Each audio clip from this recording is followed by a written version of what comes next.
Good day, I'm Lorraine Mendez and this is your JIS News for Friday, November 20.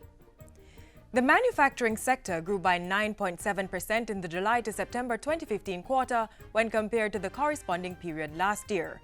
The Planning Institute of Jamaica PIOJ made the announcement at a press conference on Thursday. Overall, the goods producing industry grew by 4.4%. Manufacturing was the biggest performer, followed by agriculture, forestry and fishing and construction. The mining and quarrying sector, however, declined. The services industry grew by 0.6%, reflecting increased real value added in 7 of the 8 industries. For electricity and water, there was an increase in real value added of 3.5%, reflecting the impact of an expansion in electricity consumption. In the services industry, producers of government services was the only sector that declined. In total, the Jamaican economy grew by 1.5% for the July to September 2015 quarter, the highest since June 2014. The University of Technology UTech and Sutherland Global Services have signed a Memorandum of Understanding MOU to forge win-win partnerships in the business process outsourcing BPO sector. Both entities will be exploring the possibility of a university model BPO on the Papine campus of UTech. The MOU will also facilitate student and faculty exchange programs, internships, staff development and training. The MOU will also involve recruitment of UTech students into the BPO operations, development of tuition arrangements for students who are recruited into the Sutherland Global Services BPO, articulation and joint delivery of professional courses and programs. Education Minister Reverend Ronald Thwaites endorsed the partnership, adding that with work and study programs becoming more popular, tertiary institutions needed to reconfigure aspects of their programs. We're going to have to look at a different style of timetabling, won't we? Because it's important that there be a clear balance between the priority of studying, doing courses, taking examinations, doing practical work.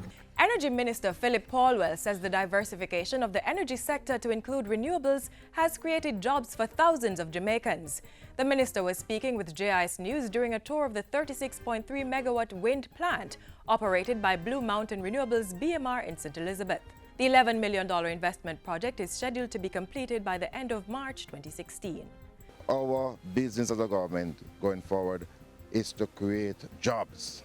And so the fact that we have out of this seen over 600 persons being employed and the vast majority, over 80% of them being Jamaicans, is another tremendous accomplishment. Minister Paulwell adds that other renewable energy projects worth billions of dollars are in keeping with the government's push to lower the cost of electricity for Jamaicans. He notes that projects such as Wigton Wind Farm and Content Solar have bolstered the government's target of 20% renewable energy by 2030. And there is now a process to attract another 37 megawatts. There is a RFP out and we expect that we will get oversubscription again. Agriculture Minister Derek Collier is urging farmers to use greenhouse technology to boost local food production. He points out that 3,000 square feet of greenhouse nurseries were established at the St. James office of the Rural Agricultural Development Authority, RADA, with assistance from the Food and Agriculture Organization. During the fiscal year, some 167,875 seedlings have been produced right here. And you can see the greenhouse out at the corner there, generating an income of over $2.518 million. And that is a remarkable achievement as well.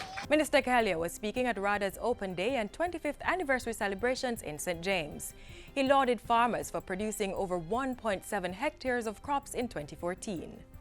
And finally, the community of Latin American and Caribbean states, CELAC, is being hailed as a catalyst for development and leadership. It is the only regional organization which embraces all our 33 countries of the Latin American Caribbean region and which provides a space for us to collectively address our challenges and derive mutual benefits from our natural and comparative advantages. The Foreign Affairs State Minister was speaking at a symposium at the University of the West Indies Mona campus.